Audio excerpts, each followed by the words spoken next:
Stigma.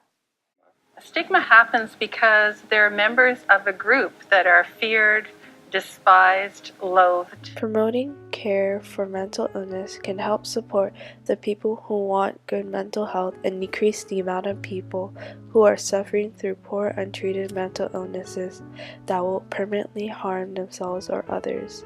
President-elect Trump and Congress, who are controlled by Republicans, should address the importance of mental health in 2017.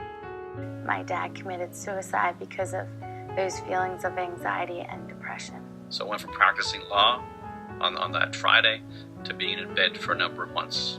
People don't take medication or is afraid to take them in front of people because of judgment they receive or might receive. Now, I am not here to say that the drugs are bad. They have helped seriously impaired children and seriously impaired people with mental issues. But we have a mental health crisis in this country, the likes of which I've never seen.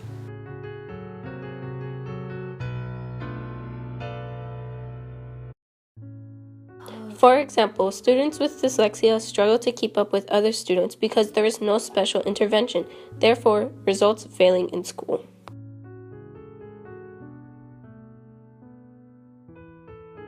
Years ago, Well, you know what? before they came up with this bipolar diagnosis. I mean, I just think it's something's made up by the mental health business just to be able to give people prescriptions and keep them coming in and keeping paying them money. From an article from the National Center for Mental Health in Schools at UCLA, people see the term of diagnosis as meaningless, and this prevents students from getting help.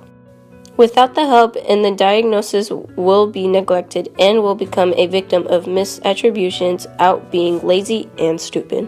That I am. Anjali, I'm very skeptical, and okay. I got to tell you, if you haven't been told, I will tell you. I think bipolar is like the latest fad.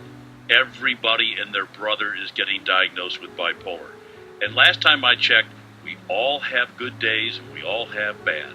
And I don't consider that an illness, and I don't consider it a disability. And we're asking now in our education system to succeed.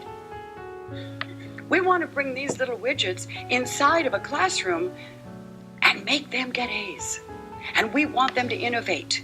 And we want them to create. And we want them to write. And we want them to change the world. How are we going to change? Over 1/3, 37% of students with a mental health condition aged 14 to 21 and older who are served by special education drop out, the highest dropout rate any disability group. Can you think when your brain is in frenzy? Can you make the right decisions when you're in panic? When you're in confusion and you don't understand? And what we're doing is we're imprinting these great goals on these children. This is because people are afraid of mental illness. In the long run, stigma produces a kind of isolation that grows from fear.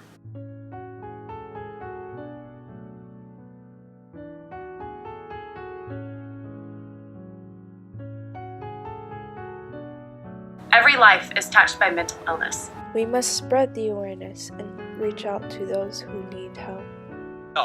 I think a lot about killing myself, not like a point on a map, but rather like a glowing exit sign to show that's never been quite bad enough to make me want to leave, see? I have suffered through untreated depression and anxiety for almost 4 years. It was hard and I didn't know what to do. I finally spoke up on June 10, 2016. My silence got louder and louder until it got worse. I got hospitalized and ripped from my reality on December 20th, 2016. Now I know I don't have to hide. I'm Christiana, and I'm not afraid anymore. We as a nation must come together to ensure a strong support system is in place. This means we must remove the stigma associated with seeking help. This means we must hire more mental health professionals and more who have served in.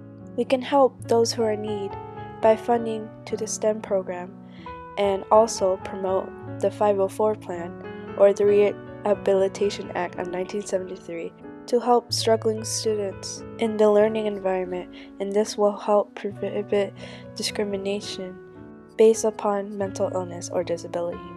Together, we can stop that, get people talking, be aware. We want them to change the world. How are we going to change the world when our children are in silent distress? We all live with mental health. Break the silence, break the stigma.